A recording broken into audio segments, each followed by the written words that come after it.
नमस्कार दोस्तों, स्वागत है आपका हमारे YouTube चैनल में। आज की इस वीडियो में हम पद्म पुराण के खंड 1 की अध्याय 5 और 6 का पाठ करेंगे।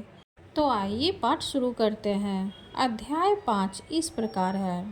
भीष्म जी ने कहा, मुने, मैंने तो सुना था लक्ष्मी जी क्षीर समुद्र से प्रकट हुए, फिर आपने यह कैसे कहा कि वे भीगु को पत्नी ख्याति के गर्भ से उत्पन्न हुई। पुलस्त्य जी बोले, राजन, तुमने मुझसे जो प्रश्न किया है उसका उत्तर सुनो। लक्ष्मी जी के जन्म का संबंध समुद्र से है, यह बात मैंने भी ब्रह्मा जी के मुख से सुन रखी है। एक समय की बात है, दैत्यों और दानवों ने बड़ी भारी सेना लेकर देवताओं पर चढ़ाई की। उस युद्ध में दैत्यों के सामने देवता परास्त हो गए। तब इंद्र आदि संपूर्ण देवता अग्नि को आगे करके ब्रह्मा जी के शरण में गए। वहां उन्होंने अपना सारा हाल ठीक ठीक कह सुनाया। ब्रह्मा जी ने कहा, तुम लोग मेरे साथ भगवान को शरण में चलो। यह कहकर वे संपूर्ण देवताओं को साथ ले और सागर के उत्तर तट पर गए और भगवान वासुदेव को संबोधित करके बोले, विष्णु, शीघ्र उठिए और इन देवताओं का कल्याण कीजिए। आपकी सहायता न मिलने से दानव इन्हें बारंबार परास्त करते हैं। उनके ऐसा कहने पर कमल के समान नेत्र वाले भगवान अंतर्यामी पुरुषोत्तम ने देवताओं के शरीर की अपूर्व अवस्था देखकर कहा, देवगण, मैं तुम्हारे तेजस्वी की वृद्धि करूँगा। मैं जो उपाय बतलाता हूँ उसे तुम लोग करो। दैत्य के साथ मिलकर सब प्रकार की औषधियाँ ले आओ और उन्हें क्षीर सागर में डाल दो।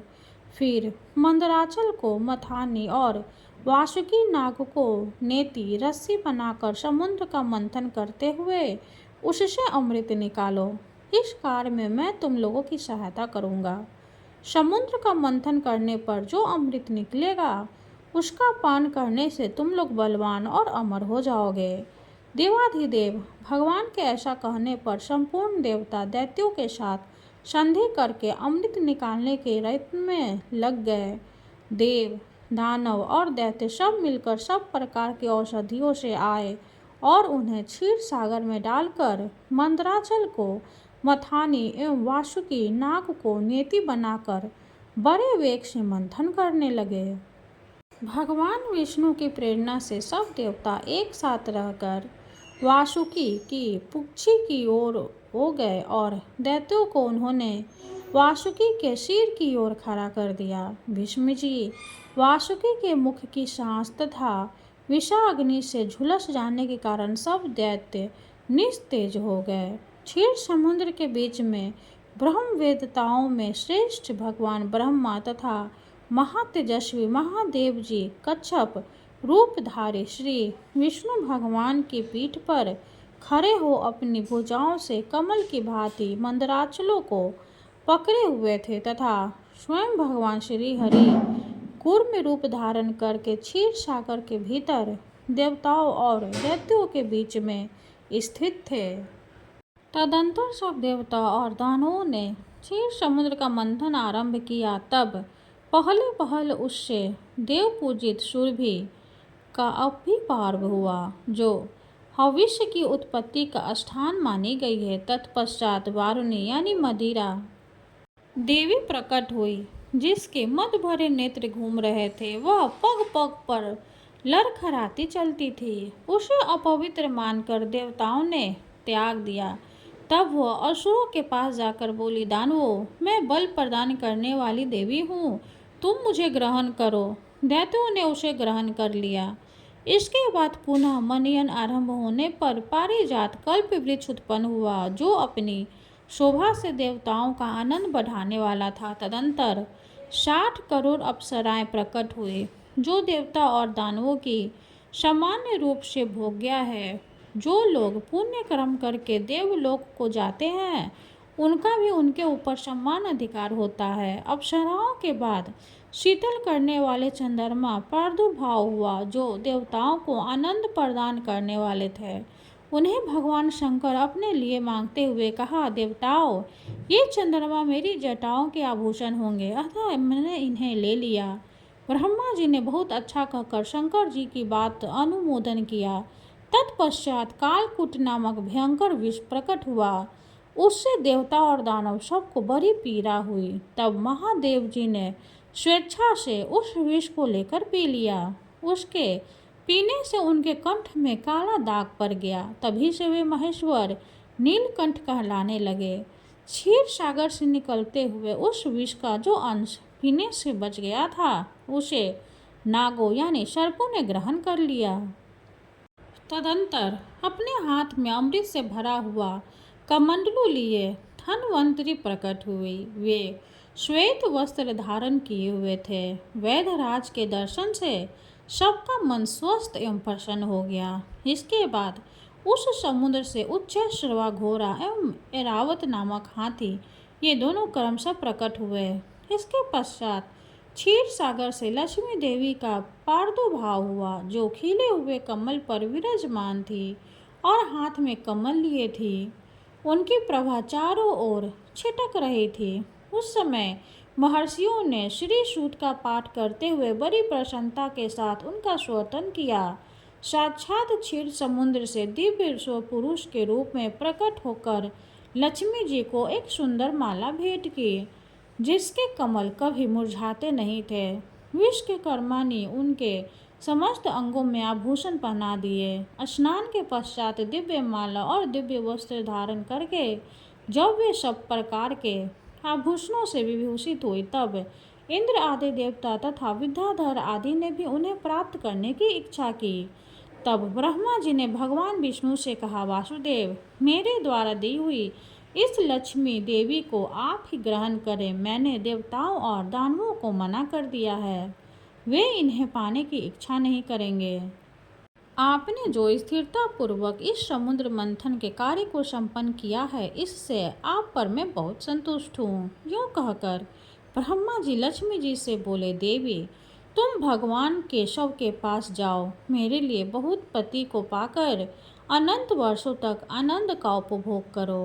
ब्रह्मा जी के ऐसा कहने पर लक्ष्मी जी समस्त देवताओं के देखते देखते श्री हरि के वक्षस्थल में चली गई और भगवान से बोली, देव, आप कभी मेरा परित्याग न करें।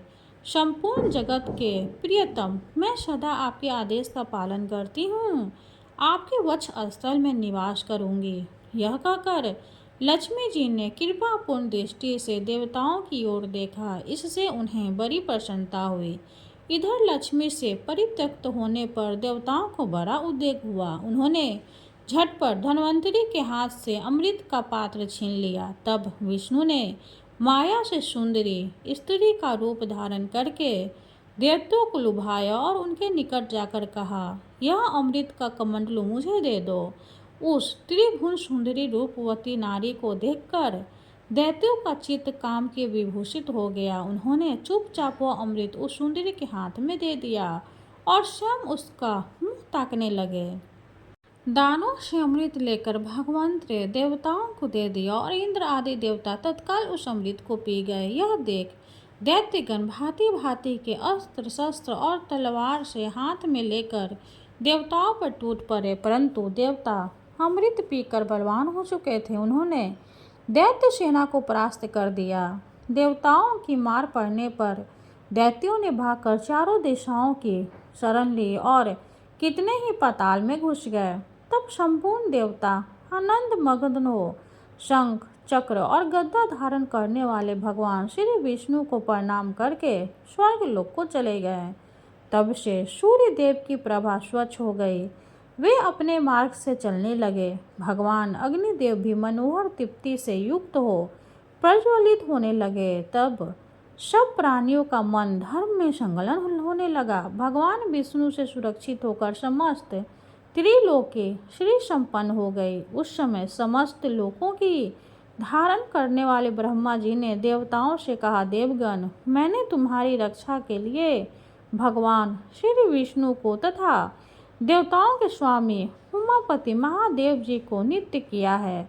वे दोनों तुम्हारे योगक्षेम का निर्वाह करेंगे। तुम सदा उनकी उपासना करते रहना, क्योंकि वे तुम्हारा कल्याण करने वाले हैं। उपासना करने से ये दोनों महानुभाव सदा तुम्हारे क्षेम के साधक और वरदायक होंगे। यूं कहकर भगवान ब्रह्मा अपने धाम को चले गए। उनके जाने के बाद इंद्र ने देवलोक की राह ली। तत्पश्चात श्री हरि और वैकुंठ एवं कैलाश में शंकर जी भी अपने अपने धाम जा पहुँचे। तदंतर देवराज इंद्र तीनों लोक की रक्षा करने लगे। महाभाग इस प्रकार लक्ष्मी जी क्षीर सागर से प्रकट हुई थी। यद्यपि वे सनातनी देवी हैं तो भी एक समय भृगु की पत्नी ख्याति के गर्भ से भी उन्होंने जन्म ग्रहण किया था। 5वां अध्याय समाप्त हुआ। हरे कृष्णा। अब हम 6ठा अध्याय का पाठ करेंगे। इसमें सती का देह त्याग और दक्ष यज्ञ विध्वंस का पाठ करेंगे।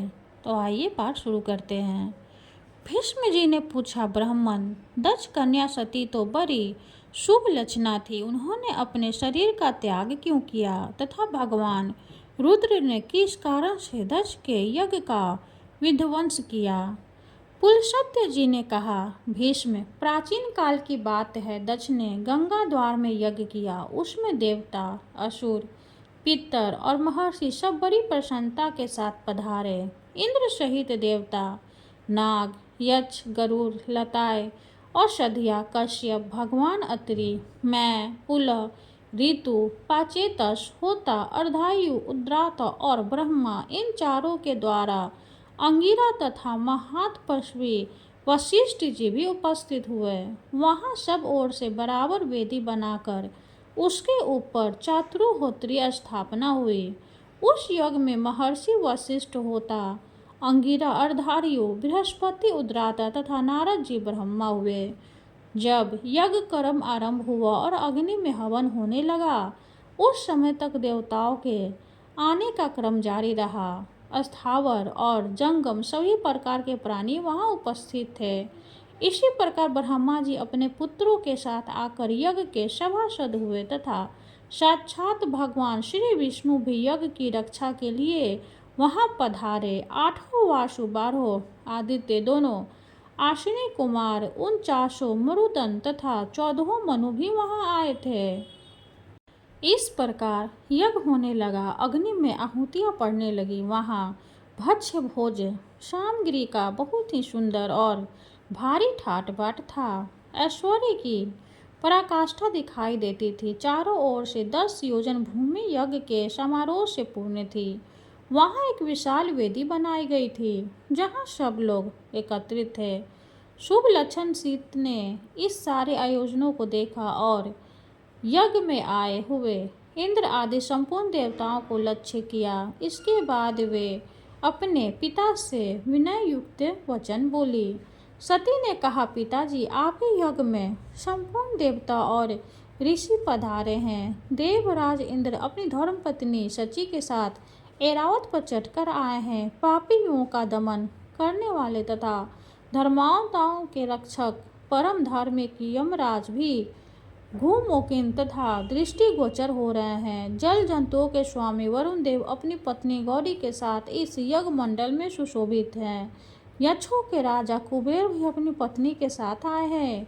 देवताओं के मुख्य स्वरूप अग्निदेव भी यज्ञ मंडप में पदार्पण किया है। वायु देवता अपने 49 गण के साथ और लोक पावन सूर्यदेव अपनी भार्या संज्ञा के साथ पधारे हैं। महान यशोमी चंद्रमा भी सप्तनीक आए हैं। 8 वसु और दोनों अश्विनी कुमार भी उपस्थित हैं।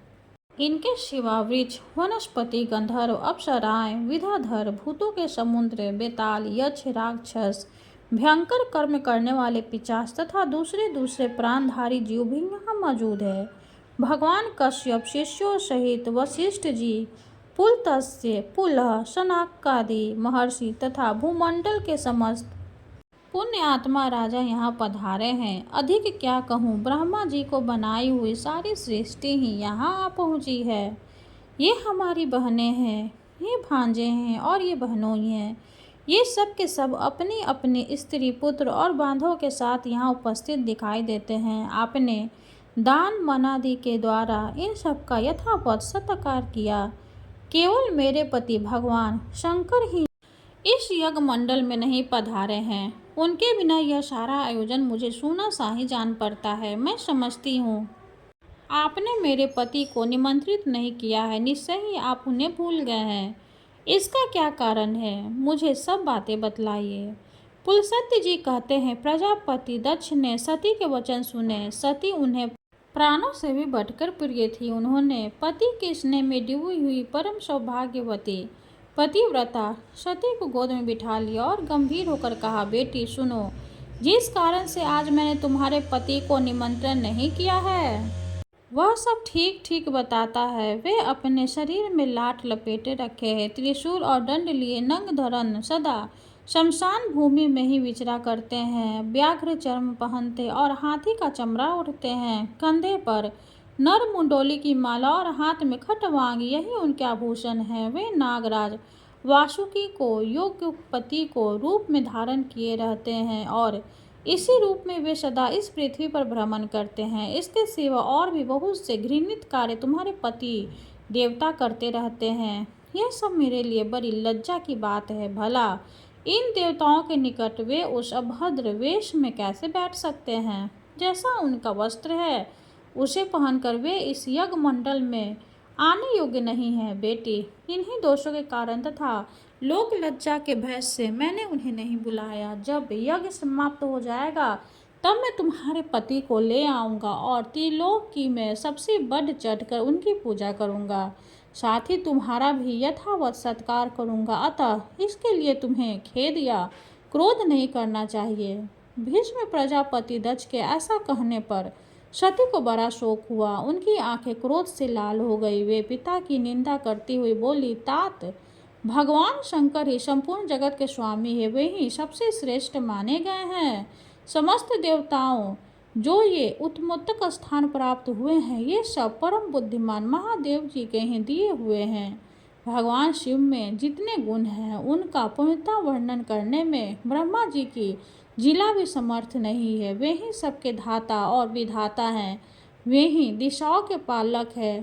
भगवान रुद्र के प्रसाद से ही इंद्र को स्वर्ग का आधिपत्य प्राप्त हुआ है। यदि रुद्र में देवत्व है, यदि वे सर्वत्र व्याप और कल्याण स्वरूप है, तो इस सत्य के प्रभाव से शंकर जी आपके यज्ञ का विध्वंस कर डाले। इतना कहकर सती योगस्थ हो गए। उन्होंने ध्यान लगाया और अपने ही शरीर से प्रकट हुए अग्नि के द्वारा अपने को भस्म कर दिया। उस समय देवता, असुर, नाग, गंधर्व और गुहाक यह क्या कहते ही रह गए। किंतु क्रोध में भरी हुई सती ने गंगा के तट पर अपने देह का त्याग कर दिया। गंगा जी के पश्चिमी तट पर वह स्थान आज भी शौनक तीर्थ के नाम से प्रसिद्ध है।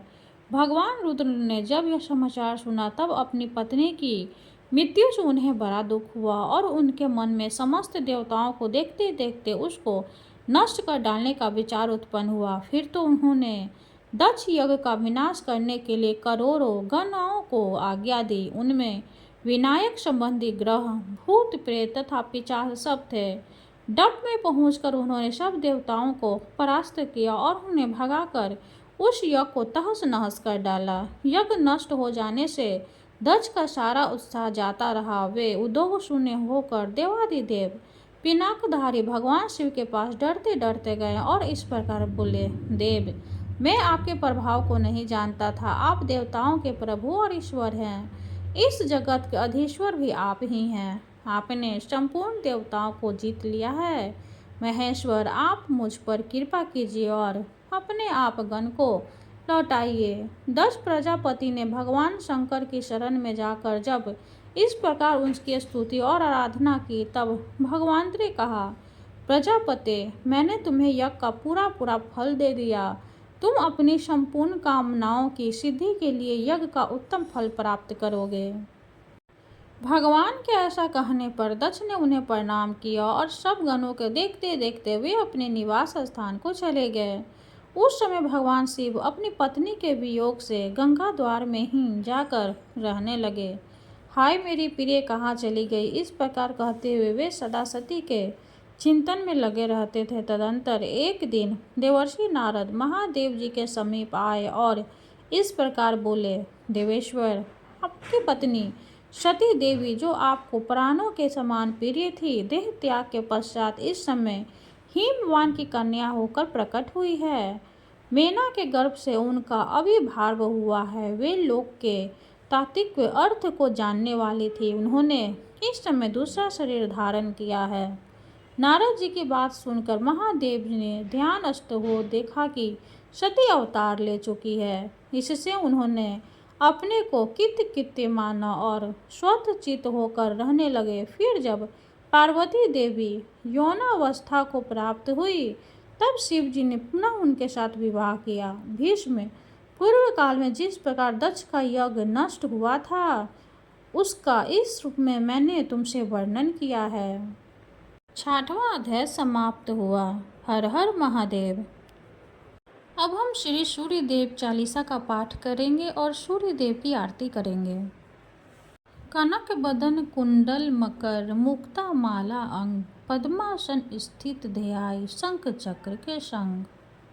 जय सविता जय जयति दिवाकर सहस्त्र शात्रु सप्ताश्व तिमिरहर भानु पतंग मरीचि भास्कर सविता हंस सुनूर विभाकर विवस्वान आदित्य विकर्तन मार्तंडे हरि रूप विरोचन अंबर मणि खग रवि कहलाते वेद हरिणय गर्वे कह गाते सहस्त्रांशु प्रधोतन कहीं कहीं मुनिगत होते प्रसन्न मुदलहि अरुण सदृश सारथी मनोहर हाँकते है साढ़त सडी रथ पर मंडल की महिमा अति न्यारी तेज रूप करी बलिहारे उच्च स्वर सदिश है जोते देखी पुरंदर लज्जित होते मित्र मरीचि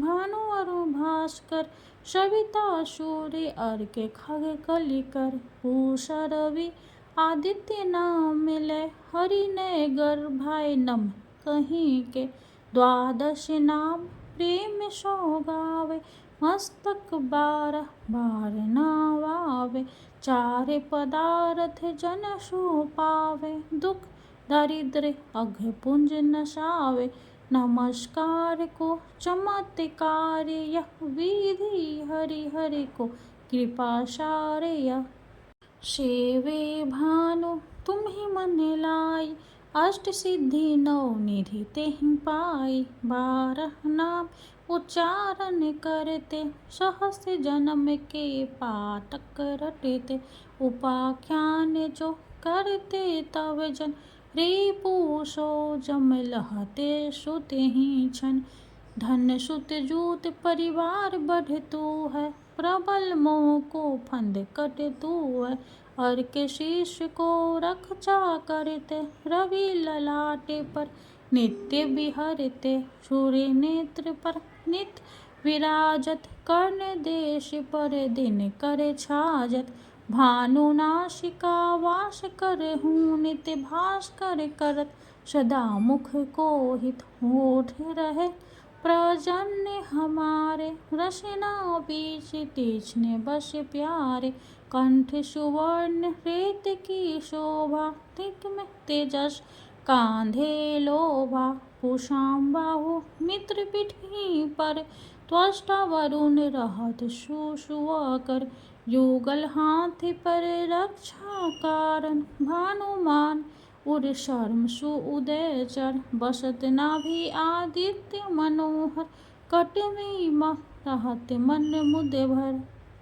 जंघा गोपति सविता बासा गुप्त दिवाकर करत हुलासा विवस्वान पद की रखवारी बाहर बसते नित्य तमहारी सहस्त्रांशु सर वाग संहारी रक्षा कवच विचित्र विचारी अस जो जन अपने मन माही भय जग बीच करहूँ ते ही नाही दद्रु कुष्ठ ते ही कबहू न व्यापे जो जन या को मन मह जापे अंधकार जग काहू हरिता 9 प्रकाश से आनंद भरता ग्रह गण ग्रसी न मिटावत जाहि कोटि बार में प्रण न ताहि मंदिर सदृश सूत जग में जाके धर्म राज सम अद्भुत बाके धन्य धन्य तुम दिन मनि देवा किया करत सुर मुनि नर सेवा भक्ति भाव युक्त पुण्य नियम सो दूर हटत सो भव। परम सो परम धन्य सो नर तन तानी है प्रसन्न जहि पर तम हारी। अरुण माघ मह सुर फागुन मधु वेदांग नाम रवि उदयन भान उदय वैशाख गिनावे। ज्येष्ठ इंद्र आषाढ़ रवि गावे यम भादो आश्विन हिमरेता। कार्तिक होत दिवाकर नेता अगहन भिन्न विष्णु है पुषहि। पुरुष नाम रवि है मल मासहि। भानु चालीसा प्रेम युत गावही जे नर नेत। सुख संपत्ति लही विविध होही सदा कित कीत्य। ओम जय सूर्य भगवान जय हो दिनकर भगवान। जगत के नेत्र स्वरूपा तुम हो त्रिगुण स्वरूपा।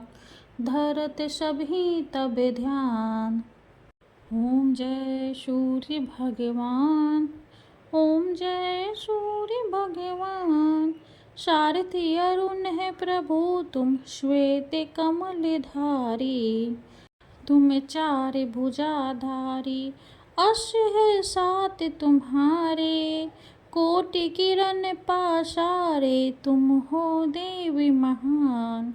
ओम जय सूर्य भगवान ओम जय सूर्य भगवान। उषा काल में जब तुम उदयाचल आते। सब तब दर्शन पाते फैलाते उजियारा। जागता तब जग सारा करे सब तब गुणगान। ओम जय सूर्य भगवान ओम जय सूर्य भगवान। संध्या में भुवनेश्वर अस्ताचल जाते। गोधन तब घर आते गोधुली बेला में। हर घर घर आंगन में हो तब महिमा गान। ओम जय सूर्य भगवान ओम जय सूर्य भगवान। देव धनुज नर नारी ऋषि मुनिवर भजते। आदित्य हृदय जपते श्वेत मंगलकारी। इसकी है रचना न्यारी दे नव जीवन दान। ओम जय सूर्य भगवान ओम जय सूर्य भगवान।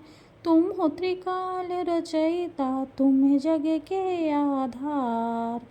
महिमा तब अपरंपार प्राणों का सिंचन करके। भक्त को अपने देते बल बुद्धि और ज्ञान। ओम जय सूर्य भगवान ओम जय सूर्य भगवान।